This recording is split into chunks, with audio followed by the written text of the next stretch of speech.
Now, it's actually been a pretty successful week for the Warwick athletic program when it comes to the District 3 playoffs. Earlier this week, the Warwick boys team and the field hockey team both won their semifinal matchups, as seen right here on Blue Ridge 11, and they punched their tickets back to the District 3 finals, which will both be held this Saturday, November 1st. For Warwick boys soccer, it meant beating Section 1 rival Manheim Township for a third time this year. Warriors got the job done with a 3-0 shutout. We had a complete game. I mean, to be honest, from front to back. I mean, we defended as a unit and limited their chances, and we knew if we can do that, our guys would get through and get one. I mean, we just come out here and we play hard. We know, I mean, they're the rival, so we just always try to beat them, and we just get hype and just push the ball up the field and just put them in the goal. What was it, the early goal from Menser, that really got you guys going? I mean, it was just a great ball by, I forget who played it, but it was Martinez. Yes, it was a great ball, and I mean, he's always out there working hard. I mean, when he scores, we just know that, like, he always just gives us a boost. Townships, we've had a lot of close games with them this year. I believe all the 3 games before this were 2-1. So, you know, they've scored early in most of those, the first goal in the last 2 games. So it felt good to get the first one in and not have to come from behind and get comfortable. You're a younger player, not a senior on this team, so to contribute like you have this season, what has that felt like? It's been good, you know, working for the seniors, because this is their last year, this is their last chance at districts. But I got to take it 1 year at a time, you know, can't be worrying about next year. 4th time you played them. I mean, it's just so hard to beat somebody so many times. You guys have done it 3 times this year.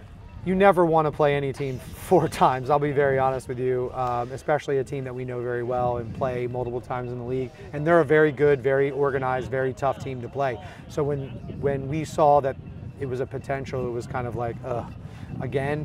And the coaches even, you know, Kevin Baker and I talked before the game and said, we have to play again.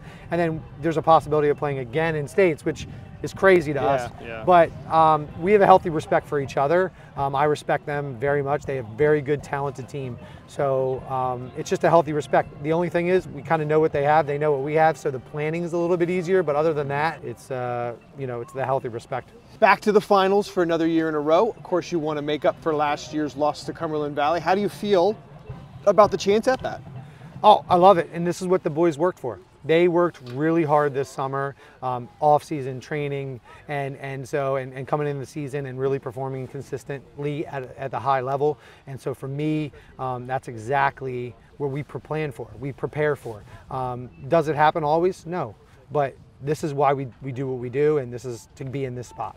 And they set themselves up to do this. So it's not expected, but it's like, okay, this is why we do what we do.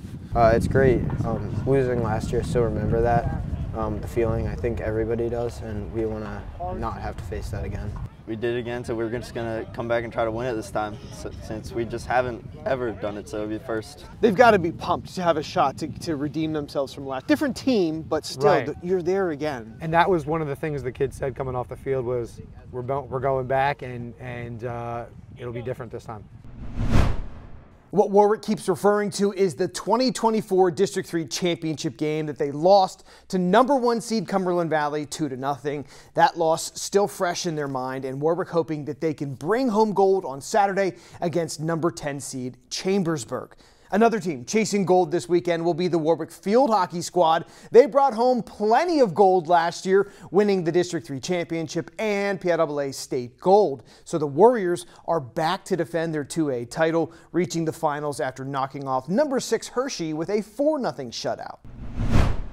It feels great, but it's also become kind of an expectation here, especially after last year. We're kind of like, if we don't get there, it's a little disappointing. So I think winning tonight was super good for that. Our passing's working and our moving, and then our communication as well. When we don't pass well, we don't play well. So that's been, tonight it looked good. One of the things about Hershey is they're a really tough, gritty team, and I think we're a pretty skilled team. So we just said, one of those things you can control, one of them you can't. I think if we can play tough and gritty, that I think they would struggle to match our skill, and the kids did. They came out and played really tough. So especially the D, stepping up and actually starting our offense and all that. So I think that was the key to the game. Honestly, our mindset at the very beginning, and you could tell. And then also our defense really stepped up tonight, and when our defense plays well, it just propels the whole team forward. Defense wins championships, and hopefully they're going to win us one Saturday. Yeah, it feels like your goalkeeping and your defense is playing really well. Yeah. Anybody there that we can shout out? Lizzie Matthews really stepped up today in goal. And And then honestly, our whole defense, they're all underclassmen besides Kayla at center back, so they all played phenomenal. Addie Martin's just coming back from an injury, and she isn't skipping a beat, so we're really proud of all of them. Everybody focuses on Karis, but when Karis distributes the ball like she did tonight, Kenzie scores, Lily scores, and it just makes us a much more dangerous team. All right, so when we think of the district championship, so much fun winning it last year. What is everybody envisioning wanting to try and get back to it this year? Yeah, we know Palmyra's a really good team. Last year we played Palmyra in the semifinal, which was kind of the hard game, and then in the district championship we were like, okay, we got this kind of to go. But we know it's a challenge. Palmyra's a good program. They've been there before. They are experienced, and they have a lot of good players, so we know we're going to have to play a really good game, but we know we can do it. I would say we are super talented, and it's just whoever steps up on that day, and I have faith in us. We're just excited to play Palmyra, honestly. I know both teams have had this circled, and there's a lot of pressure to get to this point, and now it's just going to be fun playing a great team. The challenge will be tough. Palmyra is the #1 seed with a record of 17-2. Plus, the Cougars want payback for losing to Warwick twice in the postseason last year. The clash of District 3 powerhouses happens this Saturday, November 1st at Mechanicsburg High School, 1 p.m. Good luck to all our local teams competing in the District 3 playoffs. States will be up next as everyone plays next Tuesday, November 4th. If we have a team hosting a PLAA first round state playoff game, we will be doing that live on Blue Ridge 11, so stay tuned for updates.